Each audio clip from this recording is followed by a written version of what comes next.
ಸ್ನೇಹಿತರೆ ನೋಡಿ, ರೀಪಾಟ್ ಮಾಡುವಾಗ ನಾನು ಹೇಗೆ ಟಬ್ಬುಗಳನ್ನು ಕ್ಲೀನ್ ಮಾಡಿ ಇಟ್ಟಿದ್ದೇನೆ ಅಂತೇಳಿ ನೋಡಿ. ಪ್ರತಿ ಟಬ್ಬುಗಳನ್ನು ನಾನು ಈ ಥರ ತೊಳೆದು ಒಂಚೂರು ಕೂಡ ಹಾವಸೆ ಅಥವಾ ಮಣ್ಣು, ಯಾವುದು ಮಣ್ಣಾದರೆ ಸ್ವಲ್ಪ ಅಂಟಿಕೊಂಡಿರ್ತದೆ, ಆದರೆ ಹಾವಸೆಗಳು ಯಾವುದಿಲ್ಲದೆ ಚೆಂದ ಒಣಗಿಸಿಟ್ಟಿದ್ದೇನೆ ನೋಡಿ. ಹೇಗೆ ಅದನ್ನು ರೀಪಾಟ್ ಮಾಡುವಾಗ ಈ ಥರ ನಾವು ಚೆನ್ನಾಗಿ ತೊಳೆದು ಈ ಥರ ಒಣಗಿಸಿಕೊಳ್ಬೇಕು. ಆವಾಗ ನಿಮಗೆ ಹೂ ಚೆನ್ನಾಗಿ ಬರೋದು.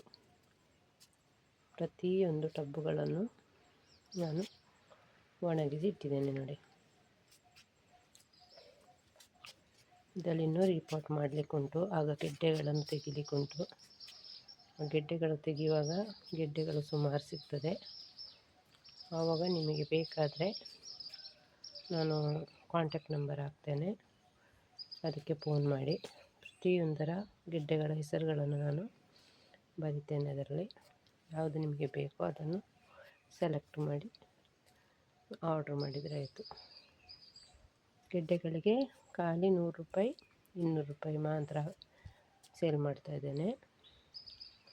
ಎಲ್ಲ ಗೆಡ್ಡೆಗಳನ್ನು ತೆಗಿತಾ ಇದ್ದೇನೆ ಹಾಗೆ.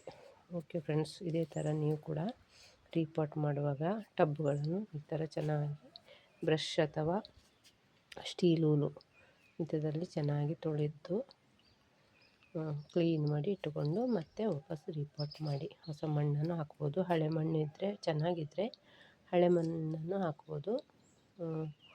ಅದಕ್ಕೆ ಸ್ವಲ್ಪ ಗೊಬ್ಬರದ ಹುಡಿ ಅಥವಾ ಸೆಗಣಿ ಹುಡಿ ಇಂಥದನ್ನೆಲ್ಲ ಹಾಕಿ ಮಣ್ಣು, ಹೊಸತು ಮಣ್ಣು ಸ್ವಲ್ಪ ಸೇರಿಸಿಕೊಂಡು ರೀಪಾಟ್ ಮಾಡಬೇಕು.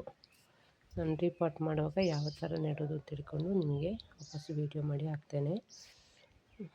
ಓಕೆ ಫ್ರೆಂಡ್ಸ್, ನನ್ನ ಚಾನಲನ್ನು ಸಬ್ಸ್ಕ್ರೈಬ್ ಮಾಡಿ, ಲೈಕ್ ಕೊಡಿ, ನಿಮ್ಮ ಫ್ರೆಂಡ್ಸ್ಗಳಿಗೆ ಈ ವಿಡಿಯೋವನ್ನು ಕಳಿಸಿ. ಆನಂತರ ಗೆಡ್ಡೆ ಬೇಕಾದರೆ ಕೂಡಲೇ ಆರ್ಡ್ರ್ ಮಾಡಬೇಕು. ನಾನು ವಿಡಿಯೋ ಹಾಕ್ತೇನೆ ಗೆಡ್ಡೆಗಳನ್ನು ತೆಗೆದು ರೀಪಾಟ್ ಮಾಡುವಾಗ. Okay, bye friends.